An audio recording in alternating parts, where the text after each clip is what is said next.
Minnesota Fighting Vikings head coach Mike Zimmer fed the media jackals on Monday after the Vikings just painful 34-26 alleged loss against the San Francisco 49ers out in Santa Clara. It's tough, but the Vikings are not dead yet. 51% to make the playoffs, even at 5-6. They have to get things going though, and injuries are starting to pile up, but keeping Skull alive. No one asked about him elaborating on officiating. I think Zimmer said all that he had to say yesterday, so that's whatever there. But on the team overall, Vikings, go. I feel a lot different about this team than I did at this time a year ago. They've shown that they have a lot of heart and fight. And he's absolutely right, which is a little bit more frustrating in that this team, every single one of the losses have been by one score. Every single of the 11 games, they've been up by 7 points. And they've shown that they can get leads. They can go toe-to-toe with anyone in this league. But will they close out games? Will they just let things slip away? Can they make the play when it really matters? Sometimes they do, sometimes they don't. And that's a little bit frustrating. But it is miles ahead of where this team was last season. And 2020, give everyone a mulligan because it's a very weird one-off season.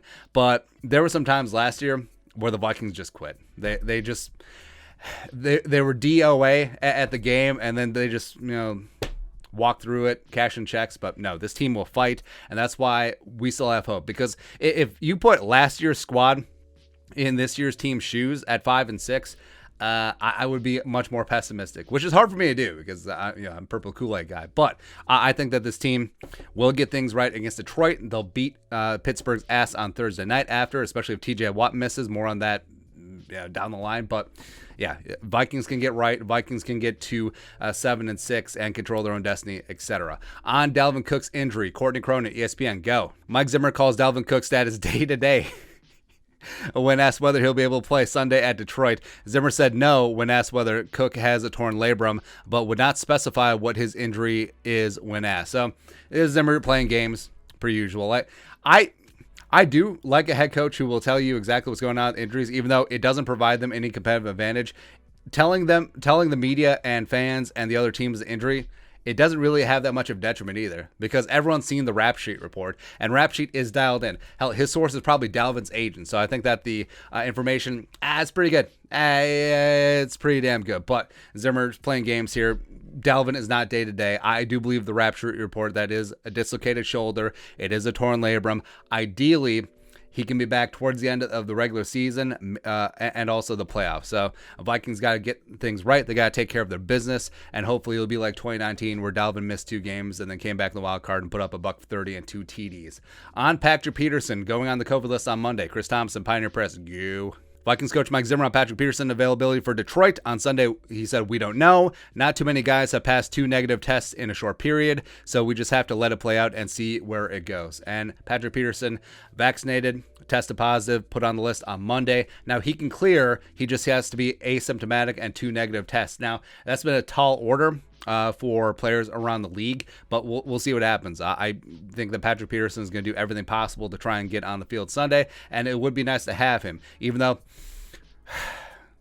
you can't. I was about to talk down about Detroit, but you certainly can't do that. That team fights hard for Dan Campbell. They easily could have quit and thrown in the towel. They haven't, and they're still fighting and grinding. They probably should have beat the Browns 2 weeks ago. They probably should have beat the Bears last week, and they're going to give the Vikings a game on Sunday. Do not take the Lions lightly. So ideally, would be great to have Patrick Peterson in the lineup. But Zimmer also mentioned that Diesel Dalvin Thompson could clear COVID protocols and return for the Vikings right before the kickoff on Sunday, which would be very nice on the decimated Vikings defensive line. On the Vikings' inability to score in the red zone, Courtney Cronin, ESPN, go.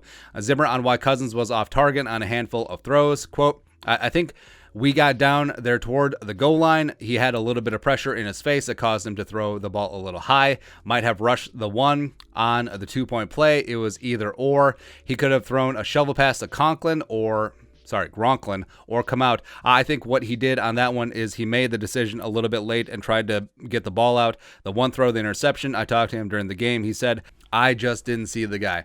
So it's interesting because the Vikings are the 32nd team out of 32 to incorporate a tight end shovel pass, which, I don't know. Andy Reid started that thing, 4 or 5 years ago? And then it went around the league like wildfire. Maybe not as hot as the Wildcat, but every team had a version of the tight end dragging across the line shovel pass. But now the Vikings, we had that.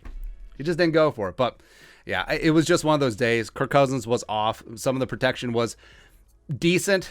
Helter-skelter at times. Darisaw gave up a sack to Bosa, but, I mean, Bosa is friggin' Bosa, and then he got dinged up. But overall protection has been decent the last couple of weeks. Could certainly be better. Definitely has room for improvement, but I think overall, besides Oli Udoh, Mason Cole has been very solid. Ezra Cleveland probably played the best game of his career against the Niners. Brian O'Neill is Brian O'Neill. So if they can get something solidified up front, and Kirk, he can't revert into bad Kirk. Like, that interception was bad Kirk. Missing Jefferson on the 2-pointer was a bad Kirk as well. Some of those decisions in the red zone, yes, you can certainly put that on Kirk. It was not his finest performance of the season, but chalking that game up as Kirk Cousins' worst game this year, I mean, that just speaks to how high of a level that he's elevated his game this season. So he's got to bring it against Detroit. He's got to bring it against Pittsburgh. He's got to bring it Monday night primetime. Oh, Kirk can't win on Monday night or at Soldier Field. He did it last year.